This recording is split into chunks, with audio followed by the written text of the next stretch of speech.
Marekani na Israel zimeripotiwa kuwaondoa kwa muda waziri wa mambo ya nje wa Iran Abbas Araghchi pamoja na spika wa bunge Mohammad Bagher Ghalibaf katika orodha ya shabaha za kijeshi, hatua inayolenga kutoa nafasi kwa uwezekano wa mazungumzo na Tehran. Kwa mujibu wa ripoti ya The Wall Street Journal ikinukuu maafisa wa Marekani, viongozi hao wawili wameondolewa kwenye orodha hiyo kwa muda wa siku 4 hadi 5.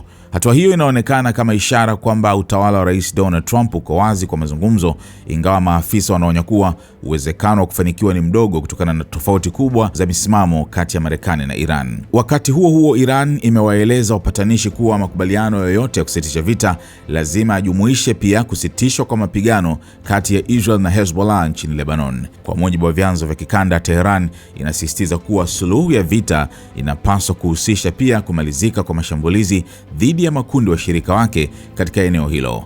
Afisa mmoja wa Iran aliambia Press TV kuwa wanataka makubaliano ya jumla yatakayomaliza vita dhidi ya Iran na makundi ya muungano wa upinzani. Hezbollah, kundi la kijeshi la Lebanon linaloungwa mkono na jeshi la walinzi wa mapinduzi ya Kiislamu IRGC, limekuwa likishiriki mapigano dhidi ya Israel tangu mapema March kufuatia kuongezeka kwa mvutano uliosababishwa na kuuawa kwa kiongozi mkuu wa Iran. Kwa upande wake, afisa mwandamizi wa Marekani amesema kuwa kupunguza shughuli za makundi washirika wa Iran na kulinyang'anya silaha kundi la Hezbollah ni mambo muhimu kwa ajili ya kuhakikisha amani na utulivu wa kudumu katika Lebanon na ukanda mzima. Hata hivyo, licha ya dalili za diplomasia, waziri wa mambo ya nje wa Iran Abbas Araghchi amekataa wazo la mazungumzo.